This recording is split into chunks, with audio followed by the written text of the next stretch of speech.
who were between the ages of 3 and 5 years old. Who here is between the ages of 3 and 5? Oh, look at that. Francis Kennedy is only 5 and Godfrey is 3. That's brilliant, you know. So this story came from when I was working in a nursery in Cork, and it was because some people were grumpy. Can I see your grumpy faces?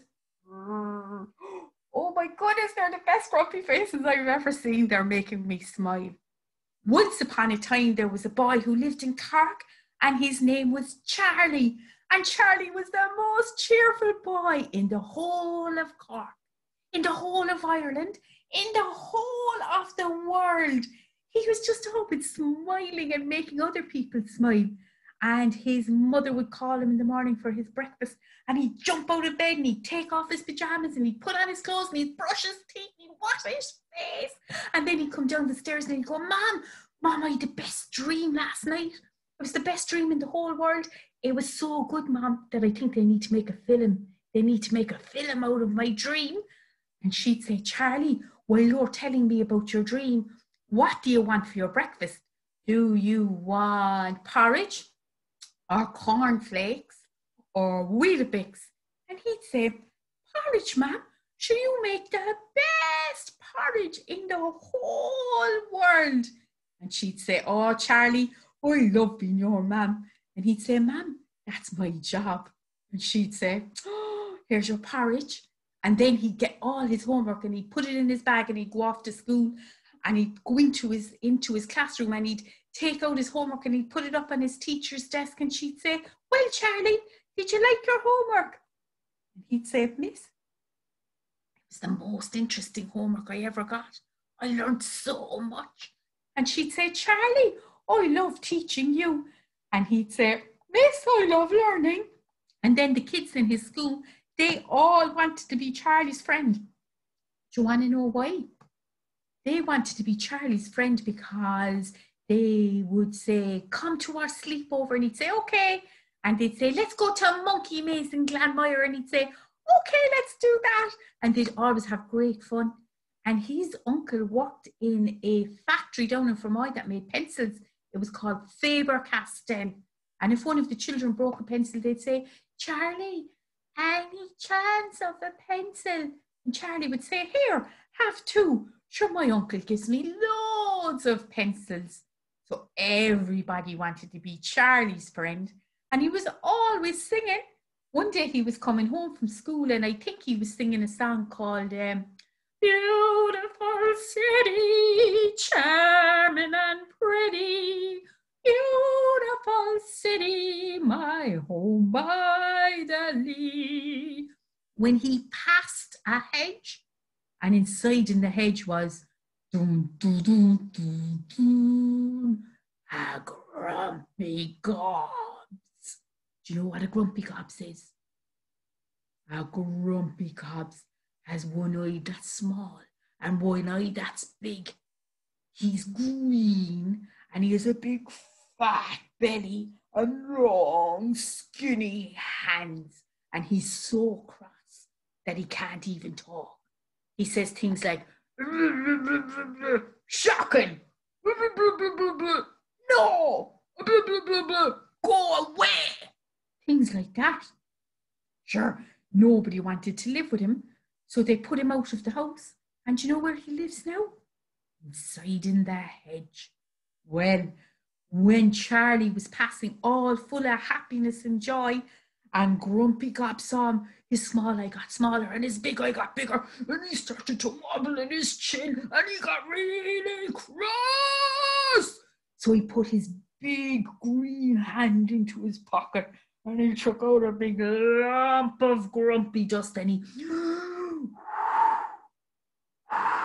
he started blowing it at Charlie, and Charlie kind of went, and his eyebrows came down a small bit, and he felt strange.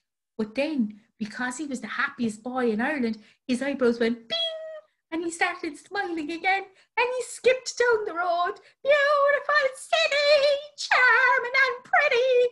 And Grumpy Gobs went, because that had never, ever happened before.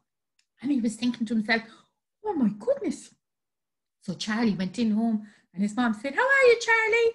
And he said, "Grandmom, I'm going to do my homework now." And he put his homework out on the table. And do you know what Grumpy Gobs did? Grumpy Gobs jumped up on the ledge of the window and he pushed the little window at the top open and he put his hand into his grumpy dust and he took out a big another lump of grumpy dust and he went at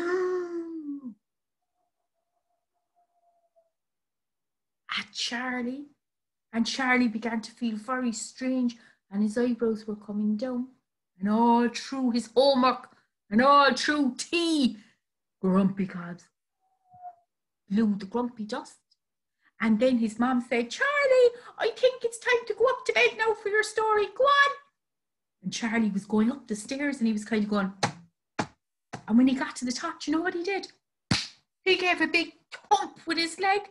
And his mom said, "Charlie?" And he says, "I know, Mom. I feel very strange. I think I feel cranky, but I've never felt it before." And she said, "Go into bed. Take off your clothes, put on your pajamas, brush your teeth, wash your face, get into bed. And then I will be in to tell you a story." So that's what he did. But do you know what Grumpy Gobs did? Grumpy Gobs jumped up on the windowsill of his bedroom, opened the small top window, put his hand into the grumpy dust and blew it in at poor old Charlie, who was getting crankier and crankier. There was enough cranky dust blowing on him now to make every single player in the Cork hurling team cranky. And he was only a little boy. Grumpy Gobs kept blowing the dust. And then his mom came in and she said, "Charlie, what story will we have tonight?" And you know what Charlie said? "Stories! Stories are stupid!" Grumpy Gobs fell off the window because even Grumpy Gobs know that stories is brilliant. And his mom went, "Oh, Charlie." And he went, "No story tonight." So she said, "Charlie, can I give you a little kiss though and I'll see you in the morning?" And do you know what he said? "No." He covered his head and he wouldn't even give his poor mom a kiss goodnight. Her heart was breaking. Well, the next morning she thought, well, it'll have worn off him now at this stage. For God's sake, surely he'd be back to his old cheerful Charlie self. So she called him for school and she knocked on the door.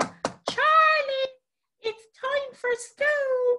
And Charlie said, "School? I'm not going." And his mother said, "You will go. You will indeed go. Get up out of that, Charlie." And they had the first cross words they ever had. So he got up and he didn't brush his teeth and only half washed his face. And he left the bottom of his pajamas on. And then he put on his jumper and his shirt and he thumped down the stairs like that. And when he got down to the end of the stairs, his mom said, "Did you have a good sleep, Charlie?" And he went, "Rrr." And she went, "Oh." And she said, "Do you want Weetabix or cornflakes or porridge for your breakfast?" And he said, "Sausages!" And she said, "Charlie, we only have sausages at the weekend. Sure, I haven't time to make sausages during the week. So your choices are Weetabix, cornflakes or porridge. What do you want?" And he said, "Nothing." So that's what she gave him. Nothing. He went to school with nothing in his stomach and his stomach was going. That made him even crankier. And then he got into school and he threw his copybook up on the teacher's desk and she went, "Oh." And then one of the kids said, "Charlie, any chance of a pencil?" And he said, "Do you think I'm made of pencils? I'm not made of pencils. You are getting no more pencils off of me." And he sat there with a face like this on him. And all the children went to the other side of the classroom. So he had a big space around him. Nobody wanted to be his friend. And the teacher got worried. So she rang his mother. She said, "Mrs. O'Sullivan, what's going on with Charlie? He's so cranky and he's never been cross before." And Mrs. O'Sullivan said, "I don't know, but I'll find out and I'll ring you back." And then if a man doesn't know the answer to the question, if a mother doesn't know the answer to the question, who does she ring? Yeah, it could be the police, but it wasn't. Yeah, it could be the priest, But it wasn't. No, she rings her own mother, Super Nan. So that's what she did. Ding, ding, ding, ding, ding.